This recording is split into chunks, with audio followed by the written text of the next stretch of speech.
الحمد لله نحمده ونستعينه ونستغفره ونؤمن به ونتوكل عليه ونعوذ بالله من شرور أنفسنا ومن سيئات أعمالنا من يهده الله فلا مضل له ومن يضلله فلا هادي له وأشهد أن لا إله إلا الله وحده لا شريك له وأشهد أن سيدنا ونبينا ومولانا محمدا عبده ورسوله صلى الله تعالى عليه وعلى آله وأصحابه وبارك وسلم تسليما كثيرا أما بعد فأعوذ بالله من الشيطان الرجيم بسم الله الرحمن الرحيم سبحان الذي أسرى بعبده ليلا من المسجد الحرام إلى المسجد الأقصى صدق الله العظيم. میرے قابل احترام بزرگوں، گزشتہ جمعے سے آپ کی خدمت میں معراج کے عظیم الشان اور سچے واقعے میں سے بعض خاص مقامات جن کی سرکار عالم صلی اللہ علیہ وسلم نے زیارت فرمائی ہے اور خاص حالات جنہیں آپ نے دیکھا،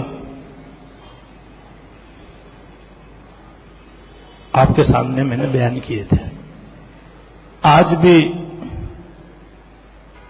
عالم برزخ میں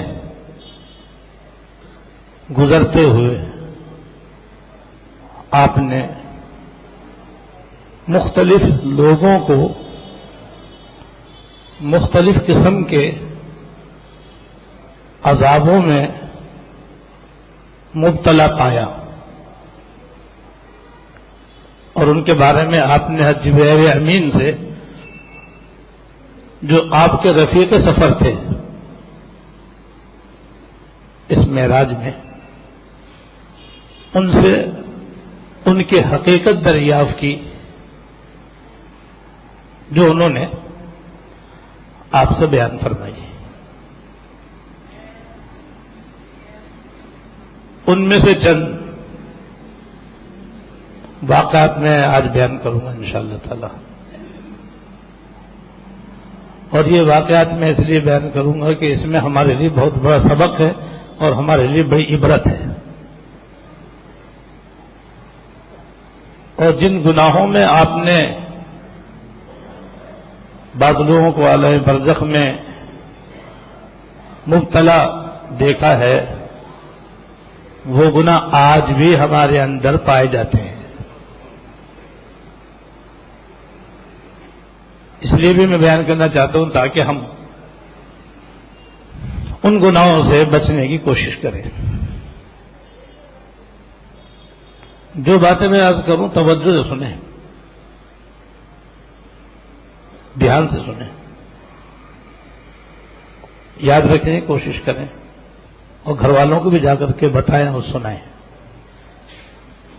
تاکہ سب کو فائدہ ہو. جب آپ معراج میں تشریف لے گئے تو حضرت جبرائیل علیہ السلام اور میکائیل علیہ السلام آپ کے ساتھ ساتھ تھے.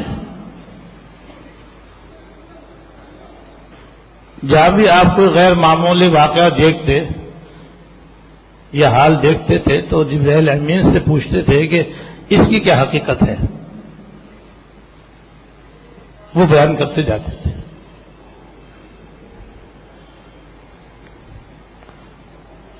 تو اس سفر میں چلتے ہوئے آپ کا ایک قوم کے اوپر گزر ہوا، ایک قوم کے پاس سے آپ گزرے اور ان کو اس حالت میں دیکھا کہ ان کے ناخن تانبے کے ہیں، ان کے ناخن تانبے کے ہیں، نہایت تیز دھاڑ والے، اور دیکھا کہ وہ ناخنوں سے اپنا چہرہ نوچ رہے ہیں اور چہرے کا گوشت کھینچ رہے ہیں، ایسے سینے کا گوشت کھینچ رہے ہیں اور چھیل رہے ہیں. ایسی بڑی خوفناک صورتحال ہے، دردناک صورتحال ہے. تو حضور صلی اللہ علیہ وسلم نے حضرت جبرائیل امین سے پوچھا کہ یہ کون لوگ ہیں؟ تو انہوں نے جواب دیا کہ حضور یہ وہ لوگ ہیں جو دنیا میں لوگوں کی غیبتیں کرتے ہیں، یہ دنیا میں غیبت کرنے والے ہیں، غیبت کرنے کی وجہ سے ان کو یہاں پر یہ عذاب ہو رہا ہے. یہ غیبتیں کر کے لوگوں کی بے عزتی کرتے تھے، بے آبروئی کرتے تھے، اس وجہ سے یہاں ان کو یہ عذاب ہو رہا ہے. اب دیکھو غیبت ایک ایسا گناہ ہے کہ اس وقت کہنا چاہیے ساری دنیا میں عام ہو گیا ہے. پہلے تو کبھی یہ کہا کرتے تھے کہ عورتیں بہت غیبت کرتی، اب یہ بات ختم ہو گئی، عورتیں اور مرد تقریباً برابر ہو گئے. جیسے عورتیں بہت غیبت کرتی ہیں، مرد بھی بہت ہی غیبت کرتے ہیں. غیبت کرنے کا ایک گناہ تو وہی ہے جو قرآن شریف میں اللہ پاک نے بیان فرما دیا ہے کہ اپنے مردہ بھائی کے گوشت کھانے کی طرح ہے. غیبت کرنا ایسا گناہ ہے جیسے کوئی اپنے مردہ بھائی کا گوشت کھائے جو حرام در حرام ہے. بھائی آدمی کا گوشت تو حرام ہے، کسی کے لیے بھی اسے کھانا جائز نہیں، اور پھر مردہ بھائی کا گوشت اور بھی زیادہ حرام اور برا. تو جیسے اپنے مردہ بھائی کا گوشت کھانا گناہ اور حرام اور ناجائز ہے، اپنے مسلمان بھائی کی غیبت کرنا بھی اسی طریقے سے حرام اور گناہ اور ناجائز ہے. اور یہ بھی ان کا عذاب ہے جو آپ نے اپنی آنکھوں سے دیکھ لیا ہے، اور معراج سے آنے کے بعد آپ نے خود بیان فرمایا ہے کہ میں نے ایسے لوگوں کو دیکھا کہ ان کے ناخن تانبے کی طرح تھے، تانبے کے تھے، اور نہایت نوکیلے تیز، اور وہ اس سے اپنے چہروں گوشت جو ہے نا وہ نوچ رہے تھے، چھیل رہے تھے اپنے چہروں سے، گوشت کو کھینچ رہے تھے، اتار رہے تھے، سینے سے بھی چھیل رہے تھے، اتار رہے تھے. جب جبرائیل امین صاحب نے ان کے بارے میں پوچھا تو جواب دیا کہ یہ وہ لوگ ہیں جو دنیا میں دوسروں کی غیبت کرتے ہیں اور ان کا گوشت کھاتے ہیں، یعنی غیبت کرتے ہیں اور ان کی بے آبروئی کرتے ہیں. اب دیکھو یہ گناہ اتنا عام ہے، کتنا خطرناک اس کا عذاب ہے اور وبال ہے. اور وہ غیبت جسے کہتے ہیں کہ کسی بھی مسلمان کے اندر واقعتاً کوئی عیب ہے، واقعتاً کسی مسلمان میں کوئی عیب ہے، جسے جھوٹ بولتا ہے، بیٹا غصہ کرتا ہے، ڈنڈی مارتا ہے، بد اخلاق ہے، بدتمیز ہے، بے شرم بے حیا ہے، کم تولتا ہے، کم ناپتا ہے، فراڈی ہے، دھوکے باز ہے. واقعی میں اس کے اندر یہ عیب ہے. اب ہم اس کے پیٹھ پیچھے اس کی یہ برائی لوگوں کے سامنے بیان کر رہے ہیں، فلانا تو بڑا جھوٹا ہے، فلانا بڑا مکار ہے، فلانا بڑا فریبی ہے. اور اس کے 10 عیب ہم لوگوں کے سامنے بیٹھ کر بیان کریں جو اس کے اندر واقعتاً موجود ہیں. اس کا نام ہے غیبت. اور یہ حرام ہے, گناہ کبیرہ ہے. اس کی حرمت قرآن شریف سے بھی ثابت ہے, احادیث سے بھی ثابت ہے. اور اچھے خاصے حاجی نمازی لوگ بھی اس میں بعض دفعہ مبتلا ہو جاتے ہیں. تو ہم تو کم از کم اپنی زبان پہ تالا لگائیں کہ تہیہ کر لیں انشاءاللہ تعالیٰ کہ ہماری زبان سے کسی کی تعریف تو ہوگی, برائی نہیں ہوگی انشاءاللہ تعالیٰ.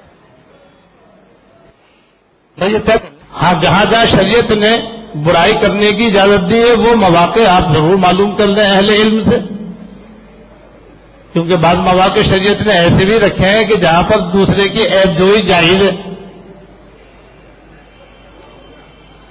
وہ معلوم کر لو. اس کے بعد اس کے علاوہ جو صورت ہے جس کے اندر دوسرے کی برائی بیان کرنا, غیبت کرنا حرام ہے, بس اس سے اپنے منہ کو تالا لگا لے. یہ زبان جو ہے اللہ تعالیٰ کی ہمارے پاس امانت ہے, یہ کل اس کا جواب دینا ہے. خیانت حرام ہے اس کے اندر بھی, اور ناحق کسی کی غیبت کرنا یہ بھی حرام اور ناجائز ہے. نہ عورتیں عورتوں کی غیبت کریں, نہ ساس بہو کی غیبت کرے, نہ بیوی ساس کی غیبت کرے, نہ سسر اپنے بیٹے اور بہو کی غیبت کرے, نہ بھائی بہن کی غیبت کرے, نہ بہن بھائی کی غیبت کرے, نہ دوستوں کی غیبت کرے, نہ ایک مسلمان دوسرے مسلمان کی غیبت کرے. اب یہ گناہ جو کتنا عام ہو گیا کہ شاید ہی کوئی گھر غیبت سے خالی ہو, شاید ہی کسی مسلمان کی کوئی مجلس غیبت سے خالی ہو. جہاں بیٹھیں گے وہاں کہیں نہ کہیں غیبت ضرور ہوگی. اور غیبت کے ساتھ ساتھ ایک اور معراج کے واقعے میں آپ نے مشاہدہ فرمایا کہ ایک جگہ سے آپ گزرے تو وہاں ایک تو یہ دیکھا کہ بعض عورتیں اپنے پستانوں کے ساتھ باندھ کر لٹکائی ہوئی ہیں, اس طرح ان کو جہنم کے اندر عذاب ہو رہا ہے, اپنے پستانوں سے لٹکی ہوئی ہیں الیاذ باللہ. ایک تو ویسی آدمی کا جہنم میں ہونا کتنا بڑا عذاب ہے, اور پھر پستانوں کے ساتھ لٹکنا اور کتنا دردناک ہے. مگر وہ دو زخمیں اس طرح سے لٹکی ہوئی تھی, آپ نے اس حالت میں ان کو عذاب ہوتے ہوئے دیکھا. تو آپ نے پوچھا جبرائیل امین یہ کون ہے؟ کہا یہ وہ عورتیں ہیں جو دوسروں سے ناجائز تعلقات رکھنے والی ہیں. یہ ناجائز تعلق رکھنے والی عورتیں ہیں جو پستانوں کے بل یہاں لٹکی ہوئی ہیں. دنیا میں ان کے نامحرم مردوں سے حرام اور ناجائز تعلقات تھے, اور آج یہاں ان کو اس طریقے سے عذاب ہو رہا ہے. جو بھی عورت کسی مرد سے ناجائز تعلق قائم کرے گی اس کا انجام یہ ہوگا, یہ عذاب ہوگا اس کو. اور ساتھ میں یہ دیکھا کہ بعض لوگ ایسے ہیں کہ ان کے پہلوؤں سے, یہ بغل کے نیچے والے حصے کو پہلو کہتے ہیں, یہاں سے ان کا گوشت کاٹا جا رہا ہے اور وہی ان کو کھلایا جا رہا ہے. وہ نہ چاہنے کے باوجود کھانے میں مجبور ہیں, اس لیے کہ یہ قابو ہے. تو ان کے پہلوؤں سے ان کا گوشت کاٹ کر ان کو زبردستی کھلایا جا رہا ہے, اور وہ وہی گوشت کھا رہے ہیں. کتنی دردناک صورت حال ہے. آپ نے جب یہ حال دیکھا تو آپ نے جبرائیل امین سے پوچھا جبرائیل یہ کون ہے؟ فرمایا یہ چغل خور ہے, یہ وہ لوگ ہیں جو دنیا میں لوگوں کی چغلیاں کھاتے تھے اور بے عزتی اور بے آبروئی کرتے تھے, یعنی غیبت کرتے تھے, اور ان کے عیب ڈھونڈا کرتے تھے تاکہ اس کو رسوا کریں اور ذلیل کریں.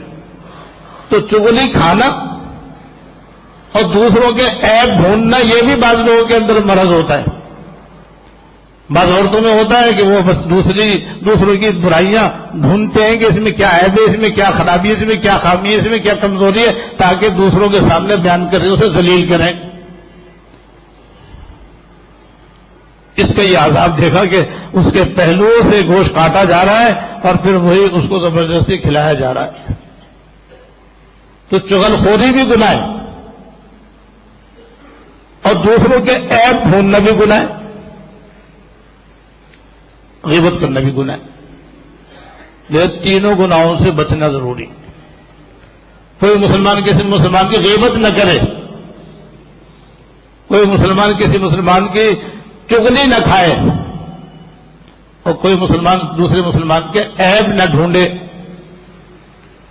ارے اپنے عیب کام ہے کیا ہم دوسروں کے عیب ڈھونڈیں؟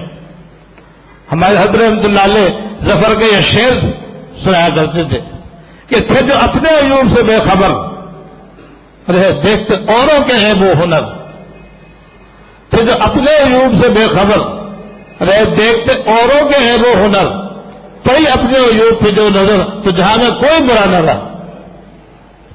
حقیقت یہ ہے کہ آدمی اپنے عیب ڈھونڈے تو اتنے عیب ہیں اپنے اندر کہ ان کا شمار ہی نہیں ہو سکتا، اتنے ہیں ہر آدمی کے اندر عیب۔ وہ تو اللہ پاک نے پردہ ڈالا ہوا، پردہ ڈالنے کی وجہ سے ہمیں ایک دوسرے کے عیب نظر نہیں آتے، اور بعض مرتبہ اپنی نادانی کی وجہ سے اپنے عیب بھی نظر نہیں آتے۔ اور یہ اپنے عیب نظر نہ آنا یہ خود ایک مرض ہے ہمارا، جسے دور کرنا چاہیے۔ اور اس کا طریقہ یہ ہے کہ روزانہ 5 منٹ تنہائی میں بیٹھ کے اپنے عیب بھی سوچا کریں۔ جب اپنی کمزوریاں، اپنی خامیاں، اپنی خرابیاں سوچیں گے تو سوچنے سے سوچنا آتا ہے، اور پھر آہستہ آہستہ آہستہ آہستہ اپنے عیوب آدمی کے اوپر نظر آنے لگیں گے۔ بہرحال ہم بھی سراپا عیب ہے، ہمیں دوسروں کے عیبوں سے کیا پڑی، ہمیں تو اپنی فکر کرنی چاہیے۔ غیبت میں ہم مبتلا ہیں، چغل خوری میں ہم مبتلا ہیں، لوگوں کے عیوب ڈھونڈنے میں ہم مبتلا ہیں، اور دوسرے بھی گناہ ہمارے سے سرزد ہوتے ہیں۔ یہ سارے عیب بھی ہیں اور گناہ بھی ہیں، یہ ہمارے کم نہیں، یہ بہت ہے۔ تو ہمیں دوسروں سے کیا عیب ڈھونڈنا بھائی؟ لہٰذا دوسروں کے بارے میں تو بس زبان ایک ہی صورت میں کھولے کہ جس آدمی کے اندر کوئی عیب ہوتا ہے تو کوئی نہ کوئی خوبی بھی ہوتی ہے۔ ہر آدمی کے اندر کچھ خوبیاں ہوتی ہیں، کچھ خرابیاں ہوتی ہیں۔ فرشتہ تو ہم میں سے کوئی سے بھی نہیں ہے، انسان ہے ہم۔ انسان جو ہے خطا کا پتلا ہے، اس میں اللہ پاک نے اچھائیاں بھی رکھی ہیں اور اس کے اندر خرابیاں بھی رکھی ہیں۔ لہذا ہم جب زبان کھولیں تو دوسرے کی اچھائیوں کے لیے کھولیں، فلاں ایسا اچھا ہے، فلاں ایسا اچھا ہے، فلاں میں یہ خوبی ہے، فلاں میں یہ خوبی ہے، اور جہاں کوئی برائی کی بات آنے لگے فوراً زبان بند کر لیں، دوسرا کرنے لگے فوراً منع کرتے، منع نہ کرتے خود اٹھ جائے وہاں سے، بھائی یہ اس کا علاج۔ ایک حدیث شریف میں غیبت کے بارے میں جو مضمون آیا وہ بتا دوں، بڑا سبق آموز ہے ہمارے لیے، اور اس غیبت کے گناہ سے بچنے میں ہمارے لیے انشاءاللہ بہت مددگار ہو سکتا ہے۔ قیامت میں بعض لوگ اللہ تعالیٰ کی بارگاہ میں جب پیش ہوں گے تو سب کو معلوم ہے کہ نامہ اعمال سب کے ہاتھوں میں دیا جائے گا۔ جس کے دائیں ہاتھ میں نامہ اعمال ہوگا وہ اس کے نجات کی علامت ہوگی، اس کی خوشیوں کو ٹھکانا نہ ہوگا۔ اللہ تعالیٰ ہمیں بھی ایسے ہی، ہمارے ساتھ بھی ایسے ہی معاملہ فرمائے۔ اور جن کے بائیں ہاتھ میں نامہ اعمال آئے گا وہ ان کے ناکام ہونے کی علامت ہوگی، اور وہ انتہائی غمگین افسردہ اور اللہ تعالیٰ کی رحمت سے مایوس ہوں گے، وہ عموماً کافر ہوں گے۔ تو جس کے دائیں ہاتھ میں نامہ اعمال آئے گا تو حدیث میں آتا ہے کہ کوئی اپنے نامہ اعمال پڑھ کر کے اللہ تعالیٰ سے یہ کہے گا کہ یا اللہ، میں نے تو اتنی ساری نمازیں پڑھی تھی، روزے رکھے تھے، حج کیے تھے، زکوٰۃ دی تھی، صدقے کیے تھے، خیرات کیے تھے، صلہ رحمی کی تھی، تسبیحات پڑھی تھی، تلاوت کی تھی، وہ کہاں گئی؟ وہ تو میرے نامہ اعمال میں کہیں بھی نہیں۔ حضرت رات میں تہجد پڑھتا تھا، پابندی سے میں اشراق پڑھتا تھا، اس میں ہے ہی نہیں۔ تو جواب دیا تم نے جن لوگوں کی غیبتیں کی تھی تمہاری نیکیں یہاں سے کاٹ کے ان کے نام اعمال میں لکھ دی گئی۔ الیاذ باللہ، الیاذ باللہ، الیاذ باللہ۔ اور دوسرا آدمی اپنے نام اعمال پڑھے گا تو وہ پڑھ کر کے یہ کہے گا کہ اللہ میں تو آج تک کبھی تہجد پڑھی نہیں تھی، یہ تہجد اتنی ساری میرے نام اعمال میں کہاں سے آ گئی؟ میں نے تو اتنے زیادہ قرآن پڑھے نہیں تھے، میں تو غریب آدمی تو ناج کے نہ عمرہ گیا، یہ حج عمرہ میرے نام کھاتے میں کیسے آ گیا؟ تو جواب دیا جائے گا جن لوگوں نے تمہاری غیبتیں کی تھی یہ ان کے روزے ہیں یہ ان کے حج ہیں، یہ ان کے عمرے ہیں، یہ ان کی تلاوتیں ہیں جو غیبت کرنے کی وجہ سے وہاں سے کاٹ کر تمہارے کھاتے میں لکھ دی گئی ہیں. اندازہ کرو. ہم یہاں اپنی زبان کو بے باک استعمال کرنے کے عادی ہیں. بے لگام زبان چلانے کی عادت ہمارے اندر پڑی ہوئی ہے. دیکھتے نہیں ہیں کہ ہم کس کی غیبت کر رہے ہیں، کس کی برائی کر رہے ہیں، کس کا عیب ڈھونڈ رہے ہیں. اور وہاں برابر انصاف چل رہا ہے.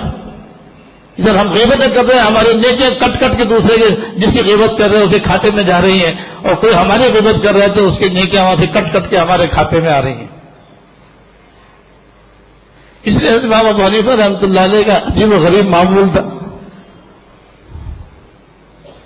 ایک شخص بہت عرصہ مختلف علماء صلحاء اولیاء کی خدمت میں رہا، بڑے بڑے محدثین اور فقہاء کی خدمت میں اس نے وقت گزارا. پھر آخر میں حضرت کی خدمت میں آیا اور آ کر کے سال 2 سال حضرت خدمت میں رہا. سال 2 سال خدمت میں رہنے کے بعد ایک دن کیا کہنے لگا کہ یہ حضرت میں آپ سے پہلے بڑے بڑے فقہاء محدثین علماء صالحین کی خدمت میں رہا ہوں، سب سے کبھی نہ کبھی کسی نہ کسی کے بارے میں کوئی نہ کوئی برائی ضرور سنی ہے، لیکن آپ واحد آدمی ہیں کہ مجھے 2-2.5 سال ہو گئے آپ کی خدمت میں رہتے ہوئے، لیکن مجالے جو آپ نے کبھی کسی کی غیبت کی ہو. آخر ایسا کیوں کرتے آپ؟ کبھی نہ کبھی تو آدمی کسی نہ کسی کی برائی کر ہی دیتا ہے، آپ کیوں نہیں کرتے؟ تو حضرت جواب دیا، ارے باولے میں پاگل ہوں جو کسی کی غیبت کروں؟ میں کروں گا تو اپنی ماں کی کروں گا. یہ جواب دیا. ارے باولے میں پاگل ہوں جو میں کسی کی غیبت کروں؟ کروں گا تو اپنی ماں کی کروں گا، مجھے کیا ضرورت ہے غیبت کرنے کی؟ حضرت ایک اور سوال پیدا ہو گیا. پہلے تو یہ کہ آپ نے فرمایا کہ میں کیوں غیبت کروں کسی کی، کیوں کروں؟ لیکن یہ جو آپ کہہ رہے ہو کروں گا تو اپنی ماں کی کروں گا، یہ میرے سمجھ میں نہیں آ رہا. پھر حضرت نے وضاحت فرمائی کہ بھائی میں اس لیے کسی غیبت نہیں کرتا کہ حدیث میں آتا ہے کہ جو کسی غیبت کرتا ہے تو غیبت کرنے والی کی نیکیاں اس کو مل جاتی ہیں جس کی غیبت کرتا ہے. تو میں پاگل ہوں تو میں محنت کروں، رات دن اشراق پڑھوں، چاش پڑھوں، تہجد پڑھوں اور دینی خدمت کروں، نیکیاں کماؤں اور دوسروں کو غیبت کر کے دے دوں؟ میری نیکیاں فالتو ہے کیا؟ اس لیے میں کسی کی غیبت نہیں کرتا.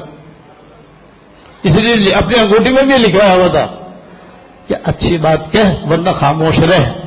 سبحان اللہ. کوئی خیر وَإِلَّا فَيَصْمُتْ. اچھی بات کہہ زبان سے ورنہ خاموش رہ، کسی کی برائی مت کر تاکہ تیری نیکی اس کی نہ ملے جس کی تو برائی کرے. پھر فرمایا میں یہ جو میں نے کہا کہ اگر کروں گا تو اپنی ماں کروں گا، اس لیے کہ اگر میں اپنی ماں کی غیبت کروں گا تو بیٹے کی نیکی ماں کے پاس جائے گی، اور ماں کے پاس نہیں گئی تو گھر کی نیکی گھر میں رہے گی.